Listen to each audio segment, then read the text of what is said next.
नमस्कार, संघर्ष न्यूज सोलापूरमध्ये आपले स्वागत आहे। महाराष्ट्र नवनिर्माण सेना तालुका व शहरच्या वतीने करमाळा तहसीलदार यांना करमाळा तालुका व शहरातील पारंपरिक वाद्य बँड वाजवण्यासाठी परवानगी मिळावी म्हणून निवेदन देण्यात आले। यावेळी महाराष्ट्र नवनिर्माण सेनेचे विधी व न्याय प्रदेश सरचिटणीस माननीय श्री ॲडव्होकेट किशोर शिंदे, मनसे तालुका अध्यक्ष श्री संजय बापू घोलप, शहराध्यक्ष नानासाहेब मोरे, मनसे उस्मानाबाद जिल्हा अध्यक्ष आबासाहेब पाटील, जनहित मनसे प्रदेश उपाध्यक्ष नंदकिशोर खरसडे, विद्यार्थी जिल्हाध्यक्ष सतीश फंड, विद्यार्थी शहराध्यक्ष सचिन कनसे, मनसे शहर उपाध्यक्ष रोहित फुटाणे, अमोल जांभळे सहकारी व करमाळा तालुक्यातील बँड व्यावसायिक व कलाकार मनसे सैनिक उपस्थित होते।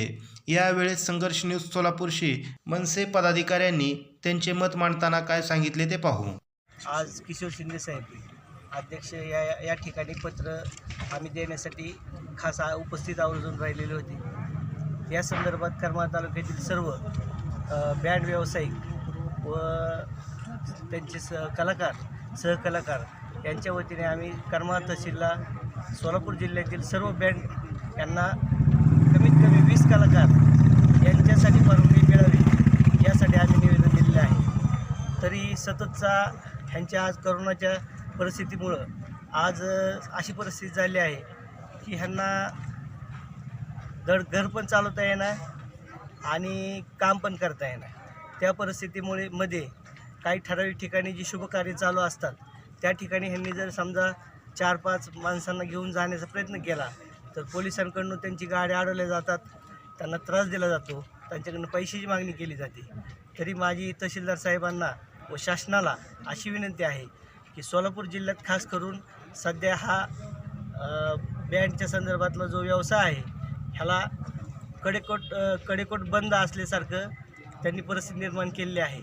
तरी ह्या कुटुंबाची जी उपासमारीची वेळ आली आहे ह्यांचा पण विचार शासनाने करावा आणि गोरगरीब जनतेला न्याय मिळवून द्यावा अशी आम्ही महाराष्ट्र नवनिर्माण सेना करमाळा तालुका व शहरच्या वतीने विनंती करत आहे। जर समजा ह्यांनी याची दखल नाही घेतली ह्याच्यापेक्षा आम्ही तीव्र आंदोलन उभं करू, रस्त्यावर उतरू आणि शासनाला दाखवून देऊ की बाबा पोट जर भरलं नसेल तर माणसाचं परत कुठलीही गोष्ट काही कामाची नसती। पहिल्यांदा पोट महत्त्वाचं आहे।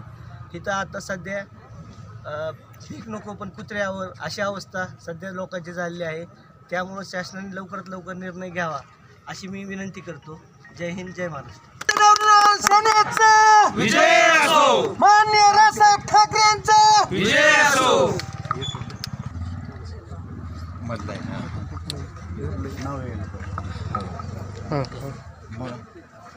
करमाळा तालुक्याच्या वतीने महाराष्ट्र नवनिर्माण सेनेच्या वतीने तहसीलदार साहेबांना आज जे पारंपरिक वाद्य वाजवतात त्यांच्या वतीने एक अर्ज आज या ठिकाणी देण्यात आलेला आहे।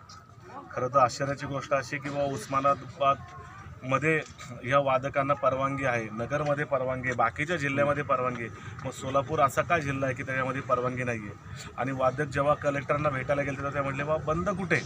मग ह्याचा अर्थ की बाबा करमाळा तालुक्यामध्ये जाणीवपूर्वक कुणीतरी या लोकांना ही बंदी आणत आहे। आज माझी शासनाला विनंती आहे, तहसीलदार साहेबांना विनंती आहे, या ठिकाणचे वरिष्ठ पोलीस निरीक्षक यांनासुद्धा विनंती आहे की आज कोरोनामुळं संकट एवढं मोठं आलेलं आहे की जगात संकट आलेलं आहे, जगातलं संकट आपल्या करमाळ्यामध्ये सुद्धा आलेलं आहे आणि पोटा पाण्याचा प्रश्न आहे। जर हे वादक जर कुठल्याही कार्यक्रमाला आपलं वाद्य वाजवू शकले नाही तर त्यांचा पोटा पाण्याचा प्रश्न निर्माण होऊ शकतो आणि बेकारी मोठ्या प्रमाणात निर्माण होऊ शकतो। तर आम्हाला विनंती करू शकतो या ठिकाणी जर तुम्ही या ठिकाणी त्यांना जर परवानगी दिली नाही तर मग महाराष्ट्र नवनिर्माण सेना आपल्या पद्धतीने ही परवानगी त्यांना देईल आणि त्यांच्यावर जे काही केसेस होतील त्या केसेस संदर्भात आम्ही सक्षमपणे त्यांच्या मागे उभा राहू एवढाच या ठिकाणी आम्ही इशारा देतो। धन्यवाद। महाराष्ट्र नवनिर्माण सेनेचा